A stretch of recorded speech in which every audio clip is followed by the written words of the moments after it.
크리스찬이란 명예를 소중히 여기십시다. 그런 제목으로 말씀 전하려고 합니다.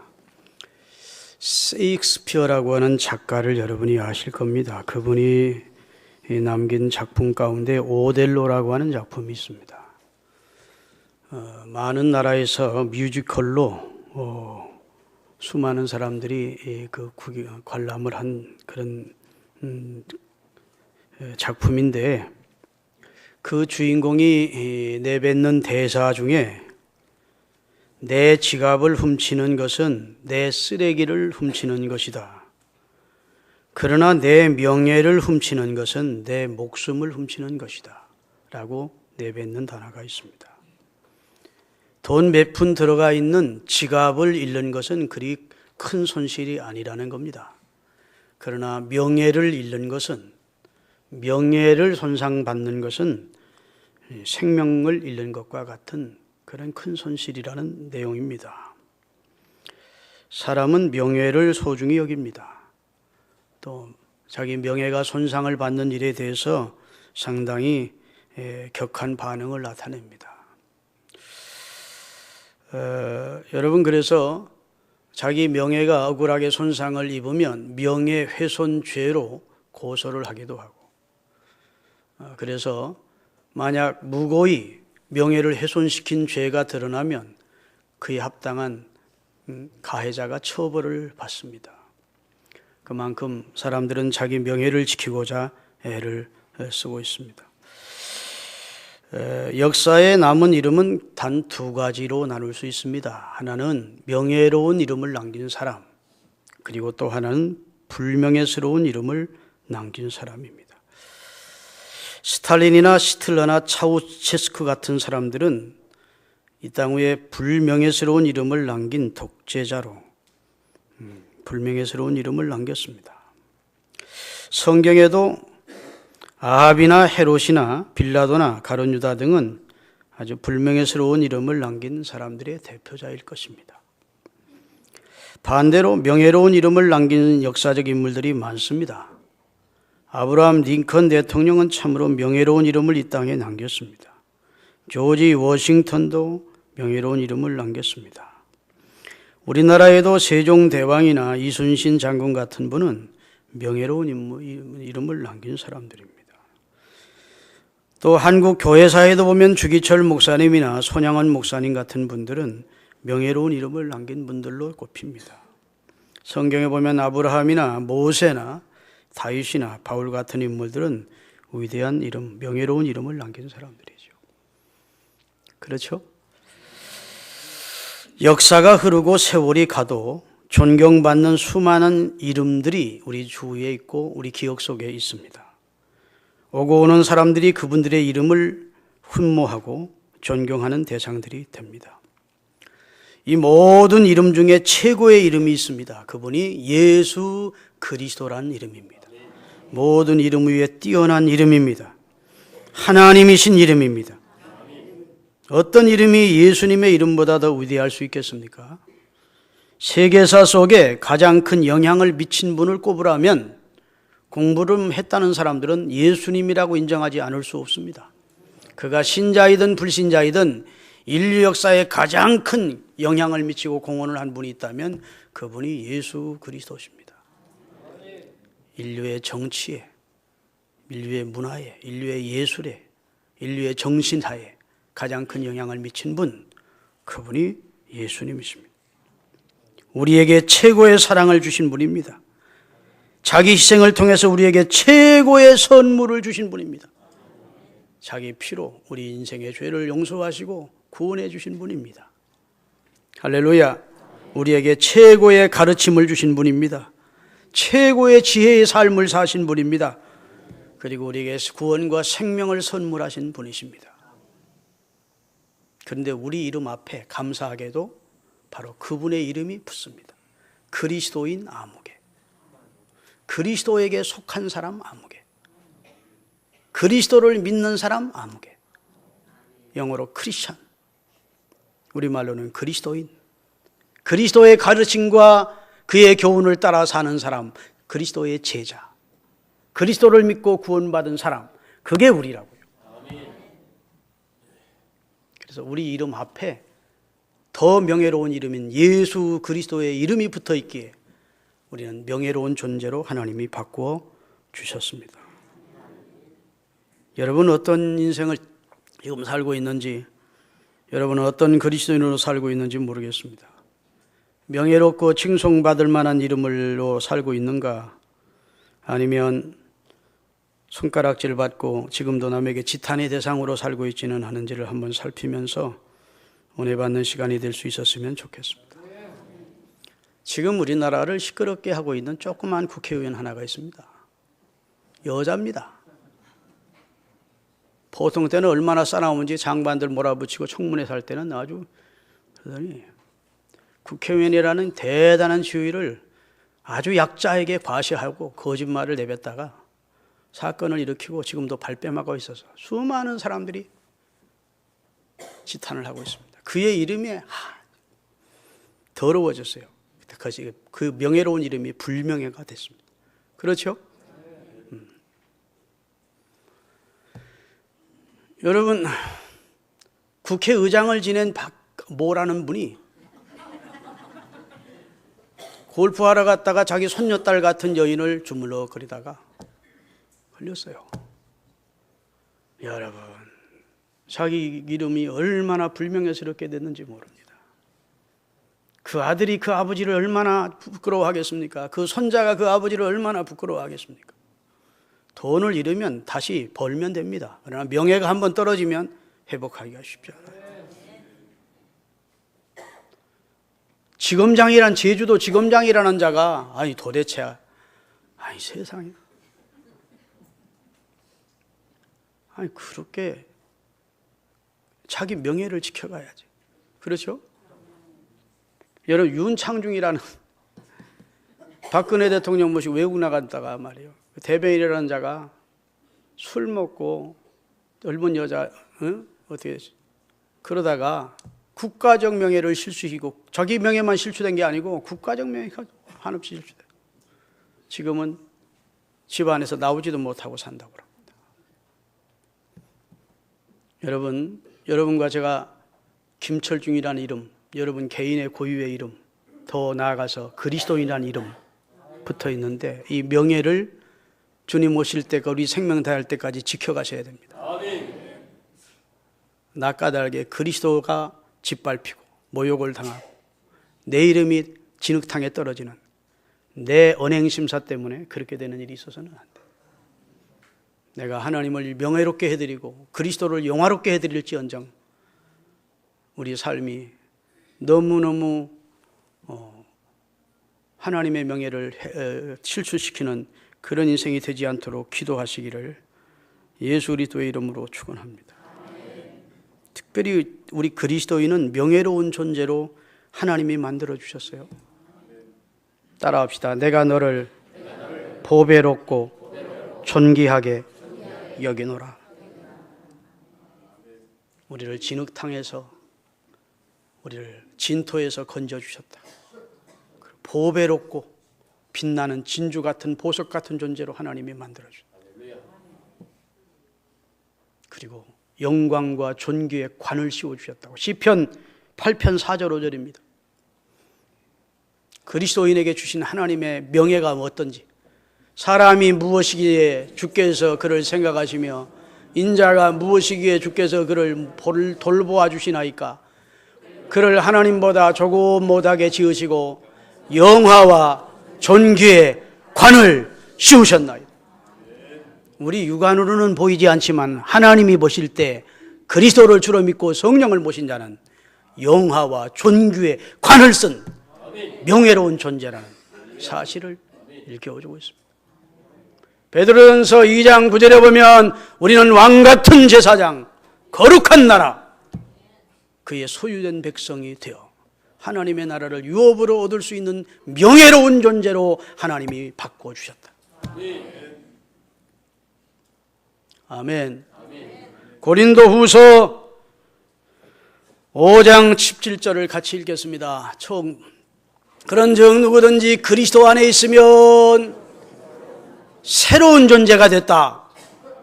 이전 것은 지나갔으니, 그리스도 밖에 있을 때, 그리스도 안으로 들어오기 전에는 어떤 사람이었든지 지나갔으니 이제는 주 안에서 새 것 되었다. 그렇게 우리를 명예롭게 해주셨다고요. 할렐루야. 요한복음 1장 15절에 보면 영접하는 자 곧 그 이름을 믿는 자들에게는 하나님의 자녀가 되는 특권까지 주셨다. 고린도후서 6장 18절을 읽겠습니다. 그러므로 너희는 그들 중에서 나와 따로 있고 부정한 것을 만지지 말라. 내가 너희를 영접하여 너희에게 누가 되고 내가 너희 아버지가 되고 너희는 내 자녀가 되리라. 그러니 저 불신자들처럼 부정하게 살면 안 된다. 나는 내 아버지야, 너는 내 자녀야. 하나님 이렇게 일깨워주는 거예요. 요한일서 3장 1절을 띄우겠습니다. 보라, 아버지께서 어떠한 사랑을 우리에게 베푸사 하나님의 자녀라 일컬음을 받게 하셨는가. 따라합시다. 우리가 그러하도다. 따라합시다. 우리가 그런 존재야. 하나님이 얼마나 큰 사랑으로 나를 자녀 삼아 주셨는지 아느냐? 우리가 그런 존재야, 그 말이야. 자긍심에서 나오는 자랑스러운 고백입니다. 하나님이 어떤 사랑으로 우리를 자녀 삼아 주셨는지 아느냐? 나는 하나님 자녀야. 나는 하나님의 사랑을 받는 자야. 나는 그런 사람이야. 그 소리예요. 우리가 그러하도다. 믿습니까? 우리가 그런 사람이라고. 하나님의 사랑을 받고 있는 사람, 하나님의 아들, 딸이 된 사람, 거룩하신 예수 그리스도의 이름이 우리에게 붙어다니는 명예로운 존재로 하나님이 우리를 만들어 주셨다고요. 믿으시면 아멘 하십시다. 이기적이고 욕망적으로 살던 야곱을 하나님이 하나님만을 위해서 하나님을 바라보고 사는 이스라엘로 바꿔준 것처럼, 갈대같이 흔들리던 시몬을 반석 같은 믿음의 사람으로 베드로로 바꿔주신 것처럼 하나님 우리를 바꿔주셨습니다. 그리스도인으로, 크리스찬으로, 하나님의 아들, 딸로, 예수 그리스도에게 속한 사람으로 명예롭게 해주신 줄로 믿으시기를 바랍니다. 그리고 명령하십니다. 일어나라, 빛을 발하라. 이는 내 빛이 이르렀고 여호와의 영광이 내 위에 머물러 있다. 너는 명예로운 존재야. 일어나라, 빛을 발하라. 이사야 60장 1, 2절 3절입니다. 다 같이 띄우겠습니다. 일어나라, 빛을 발하라. 이는 내 빛이 그리스도를 통해서 내게 이르렀고 여호와의 영광이 내 위에 임하였습니다. 아멘. 너는 그렇게 명예로운 존재야. 네가 주저앉지 않고 일어나면 빛을 발하도록 내가 해주겠다. 믿습니까? 여러분, 우리가 왜 명예를 지켜야 하느냐? 그리스도인으로서의 명예를 소중히 여겨야 되느냐? 우리 신분이 변화됐기 때문입니다. 하나님이 우리 신분을 변화시켜 주셨다고. 과거에는 사단에 속해 있고 사단의 종이었습니다. 그러나 이제는 하나님의 자녀가 됐어요. 로마서 8장 15절입니다. 같이 읽겠습니다. 다시는 무서워하는 종의 영을 받지 아니하고 양자의 영인 하나님의 성령을 받았으므로 우리가 하나님을 아빠, 아버지라고 부르짖는 자격으로 바꿔주셨어. 이렇게 놀라운 신분의 변화를 주셨어. 믿습니까? 우리는 마귀의 종이 아닙니다. 하나님을 아빠라고 부르는, 아버지라고 부를 수 있는 하나님의 자녀의 신분으로 하나님이 바꿔주셨어요. 운명도 바뀌었어요. 과거에는 사형수였어요. 본질상 진노의 자녀였고 죄의 싹은 사망이라 영원한 지옥의 형벌이 기다리고 있었어요. 그런데 하나님께서 그리스도를 통해서 우리에게 특별 사면을 허락하셨어요. 아멘. 좀 크게 하십시오.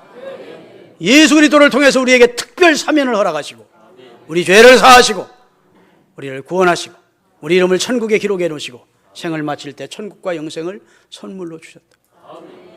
그러니 우리 신분이 바뀌었지 우리 운명이 바뀐 거예요. 그리스도 때문에. 하나님이 그렇게 명예롭게 해주셨다고요. 믿으시면 아멘. 호랑이는 죽어서 가족을 남기고 사람은 죽어서 그 이름을 남긴다. 그 이름이 바로 명예입니다. 사람은 죽어서 그 명예로운 이름을 남겨야 된다고요. 여러분, 미국의 육군사관학교가 웨스트포인트에 있는데 그 웨스트포인트에 있는 육군사관학교 정문 앞에 크게 세 글자가 있습니다. 첫째는 의무입니다. 듀티. 두 번째는 책임감, 본어입니다. 세 번째는 조국, 카운트리입니다. 의무를 다하라는 겁니다. 국가의 육군사관학교의 생도로서의 의무를 다하고 나중에 장교로서의 의무를 다하고 인생 사회에서 국가에서 의무를 다하는 사람이다. 두 번째, 명예를 꼭 소중히 여겨. 명예를 더럽히면 안 된다. 명예로운 군인이 되라. 아멘. 마지막에 조국을 사랑하는 애국자가 되라. 그게 이제 육군사관학교의 교훈이에요. 그래서 아무리 성적이 좋아 1등하는 생도라 할지라도 명예를 더럽히면, 자기 명예가 손상되는 잘못을 범했으면 가차없이 퇴학을 시켜 하사관으로 강등시켜버리는, 학교의 명예를 실추시켰던, 자기 명예를 실추시켰던, 명예를 실추시키는 자는 장교가 될 수 없다는 거예요. 여러분, 항차 지상의 육군사관학교도 명예를 소중히 여긴다면 하나님이 주신 명예를 우리가 소중히 여기지 않으면 안 돼요. 아멘. 장로님들이 뇌물 받다가 수작을 차고 들어가면 이게 얼마나 불명예스러운 일입니까? 목사님이 무슨 짓 하다가 잘못해서 수갑을 차고 법정에 서고 이게 얼마나 불명예스러운 일입니까? 주님의 이름을 생각했더라면, 주님의 영광만 생각하며 말하고 행동하며 살았더라면 어찌 그러게 갔어요? 다 눈이 어두웠고 귀가 어두웠고 무지해서 주님의 명예를 생각하지 못하고 행동하다가 주의 이름에 욕을 돌리게 된 것이 아니겠습니까? 여러분, 항상 기억하세요. 예수 그리스도께서 내게 주신, 하나님이 내게 주신 하나님의 자녀라는, 할렐루야, 이 명예를 소중히 여기시는 우리 모두가 될 수 있기를 주의 이름으로 축원합니다. 우리 그리스도인들이 왜 명예를 소중히 여기면서 살아야 되는가 하면 우리의 이름과 하나님의 이름이 연관이 되어 있기 때문이에요. 이제 암흑에 김철중 목사가 잘못하면 김철중이가 잘못했다고 하지만 예수 믿는 목사 새끼가 그랬다. 여러분이 어떤 잘못을 범하면 사람들이 꼭 예수 믿는 건 물고 들어갑니다. 예수 믿는 놈이 저랬다. 그래서 내가 잘못했는데 우리 주님, 날 위해 생명을 주시고 날 구원해 주신 고마우신 주님까지 짓밟힘을 당하고 모욕을 당한다. 예수 이름의 이름이, 거룩한 이름이 훼손을 입는다. 내가 선하게 살고 내가 공의를 베풀고 내가 봉사하고 내가 의롭게 살고 내가 구제하며 살면 예수 믿는 저 사람은 다르더라. 그 사람의 이름만 높이는 게 아니라 주님의 이름을 높여드립니다. 내 이름과 예수님의 이름은 별개가 아니고 이제는 함께하는 이름이에요. 그렇기 때문에 우리가 우리 명예를 지켜가야 됩니다. 예수님의 이름 때문입니다. 할렐루야. 자존심을 가지세요. 자기 존재에 대한 긍지를 가져요. 자긍심, 자존심이 중요해요. 내가 어떤 신분이고 어떤 존재인지를 아는 자기 정체감도 중요합니다. 우리가 우리 자신을 중요하게 여겨야 돼요. 믿습니까? 하나님이 나를 중요하게 여겨서 당신의 아들의 핏값으로 구원할 만큼 나는 값진 존재인데 자꾸 나는 아무것도 아니야, 나는 못났어 이러면서 자기를 자학하는 것은 주의 뜻이 아니에요. 여러분, 사도 바울이 복음을 전하다가 당시 복음을 전하는 것이 죄가 되어 감옥에 갇혔습니다. 결박을 당한 채로 아그리빠 왕과 버니게 총독과 수많은 만조백관들이 모인 자리에서 재판을 받게 됩니다. 재판장에서 사도 바울에게 변호할 수 있는 기회를 줍니다. 변론 기회를. 그러니까 바울이 손은 결박 상태에 있지만 일어서서 변호를 합니다. 나는 원래 그리스도를 박해하던 사람입니다. 이스라엘 온 백성들이 다 알던 사람입니다. 나는 철저한 기독교 박해주의자였습니다. 그런데 부활하신 주님이 다메섹에서 나를 만나 주셨습니다. 그분은 구약에 예언되어 있던 하나님의 아들이시고 우리의 메시아였습니다. 나는 그분의 부르심을 입어서 선교사로서 내가 보고 들은 것을 증언하러 다닌 것입니다. 할렐루야. 여러분 예수 그리스도를 믿으십니까? 믿으시기를 바랍니다. 그랬어요. 그랬더니 야 바울아, 너 미쳤구나. 네 많은 지식이 너를 미치게 했다. 그러는 거예요. 제방. 바울 공부 많이 한 사람이지 그들이 다 알기 때문에 너 너무 공부 많이 하더니 네 많은 지식이 너를 또라이 만들었구나. 그러는 거예요. 또 아그리빠 왕은 사도행전 26장 28절에 아그리빠 왕은 뭐라고 하는지 들어봅시다. 아그리빠가 바울에게 이르되 네가 적은 말로 나를 권하여 그리스도인 되게 하려는구나. 네가 지금 죄수의 몸으로 꼴 같지 않게 우리에게 전도하려고 그러느냐? 이러고 비웃는 거예요. 그러니까 바울이 뭐라 한지 들어봅시다. 바울이 이르되 말이 적으나 많으나 당신뿐 아니라 오늘 내 말을 듣는 모든 사람도 다 이렇게 결박된 것을 제외하고는 여러분도 다 나와 같이 되기를 하나님께 간절히 기도합니다. 아멘. 내가 결박된 것 제외하고는 당신들과 비교도 안 되는 축복을 받은 사람이야 그 말이에요. 나는 용서받고 구원받은 사람이야. 아멘. 당신들도 다 예수 믿고 영생의 축복을 누리기를 나는 간절히 원한다. 지금 당신들이 높은 자리에 앉아서 나를 깔보고 있는 윗방이지만 나는 당신들이 전혀 부럽지 않다는 거예요. 나는 구원받은 사람, 나는 하나님의 사랑을 받고 있는 사람. 할렐루야. 나는 하나님의 일꾼으로 쓰임을 받고 있는 사람. 당신들도 나와 같이 되시오. 얼마나 멋있습니까? 이러기에 자존감입니다. 그리스도인으로서의 자긍심과 자존감이 있어야 돼요. 무슨 모임 같은 데 가든지 하면 예수 믿는 것이 부끄러워가지고 예수 믿는다는 말도 못하고 한잔해 그러면 밥할까 말까 마실까 말까 갈등하고. 왜 그래요? 나는 예수 믿는 사람입니다. 나는 기독교인입니다. 그러면 시험이 물러가요. 유혹이 다 물러간다고. 근데 그 말을 못하니까 유혹에 넘어가는 거예요. 여러분 예수 믿는 게 부끄럽습니까? 예수 믿는 것이 최고의 복입니다. 최고의 복. 하나님이 주신 최고의 특권이요. 특권을 우리가 얻은 거예요. 예수님은 그럴 사람이 있을 것 같아서 미리 아시고 너희가 사람 앞에서 나를 부끄러워하면 나도 아버지 앞에서 너희를 부끄러워할 것이다. 대단히 중요한 말입니다. 사람 앞에서 나를 믿는 것을 너희가 부끄러워하면 너희가 죽어서 내 심판대 앞에 설 때 나도 하나님 앞에 네 이름을 부끄러워할 것이야. 네가 사람 앞에서 나를 시인하면 내가 내 아버지 앞에서 너를 시인해 줄 것이다. 예수 그리스도를 믿는 것을 자랑스럽게 여기세요. 나는 보른 어게인 구원받은 그리스도인입니다 라는 말을 할 수 있어야 돼요. 아멘.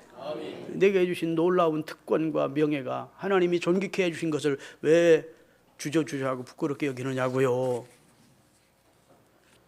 세상을 너무 바라보고 의식하지 마시고 사랑하는 여러분 그리스도인의 명예를 지켜가십니다.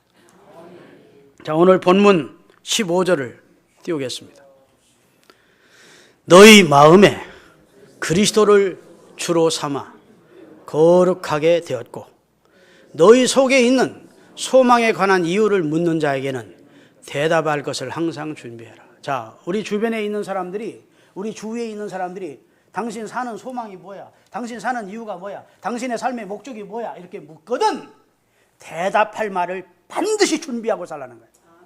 글쎄 내가 왜 사는지 모르겠네. 내가 사는 목적이 뭔지 모르겠네. 이렇게 살면 안 된다는 겁니다. 나의 소망은 예수 그리스도시고 할렐루야. 나의 사는 목적은 하나님의 영광을 위해 사는 것이고 아멘.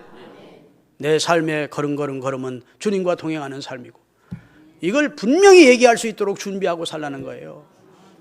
그리스도인의 명예를 지키기 위해서라도 내가 왜 사는지 내게 무슨 소망이 있는지 내 결과가 어떻게 될지를 분명히 알고 살라는 말입니다. 그리고 선한 양심을 가지래. 16절입니다. 선한 양심을 가지라. 이는 그리스도 예수 안에 있는 너희의 선행을 욕하는 자들로 그 비방하는 일에 부끄러움을 당하게 하려 합니다. 예를 들어 이인숙 집사님이 선한 양심을 가지고 있어요. 그런데 주변 사람들이 이분에 대해서 잘 몰라서 비난을 했어. 그런데 이인숙 집사님이 하는 모든 일이 다 선해. 그러면 비난했던 사람이 나중에 부끄러울까요? 부끄럽지 않을까요? 내가 오해했구나. 그래서 전에 모르고 비방했던 사람들조차도 선행을, 그 사람이 그리스도인으로서 선행이 하는 일을 보면, 선한 양심으로 선한 생활을 하는 걸 보면서 부끄러움을 느낄 수 있도록 그렇게 살라는 거예요. 그렇게 자기 명예를 지켜가라는 거예요. 할렐루야. 그렇게 되기 위해서는 먼저 하나님을 영화롭게 해드려야 됩니다. 따라합시다. 하나님의 이름을 먼저 명예롭게 해드리자. 고린도서 10장 31절에 보면 너희는 먹든지 마시든지 무엇을 하든지 다 하나님의 영광을 위하여 하라. 그래서 하나님을 명예롭게 해드리는 일을 먼저 하래. 내 이름이 명예롭게 되기를 원하지 말고 먼저 나를 구원해 주신 하나님의 이름을 명예롭게 해드려. 예수님이 그의 제자들에게 기도를 가르치셨습니다. 가르치면서 그 첫 마디가 뭔 줄 아세요? 하늘에 계신 우리 아버지, 그 이름이 거룩히 여김을 받으시오며. 그 말은 무슨 말이에요? 하늘에 계신 내 아버지, 그 아버지의 이름을 명예롭게 해드리기를 원합니다. 이 나라 백성들이 하나님의 이름을 명예롭게 해드리기를 원합니다. 인류에 거하는 모든 인생들이 다 하나님의 이름을 명예롭게 해드리기를 원합니다. 그렇게 먼저 기도하래요. 하늘에 계신 우리 아버지 이름이 거룩히 여김을 온 세상으로부터 받게 해달라. 그렇게 기도할 것을 주님이 우리에게 가르쳐 주셨다. 너희는 먼저 그의 나라와 그의 의를 구하라. 그리하면 이 모든 건 너희에게 더하시리라. 그 말은 무슨 말입니까? 하나님의 이름부터 먼저 명예롭게 해드리라. 그러면 모든 건 책임져 준다. 내 이름을 먼저 높이려 하지 말고 하나님의 이름을 명예롭게 해드리십시다. 그러면 그 보상으로 내 이름도 명예롭게 되는 거예요. 잠언 22장 1절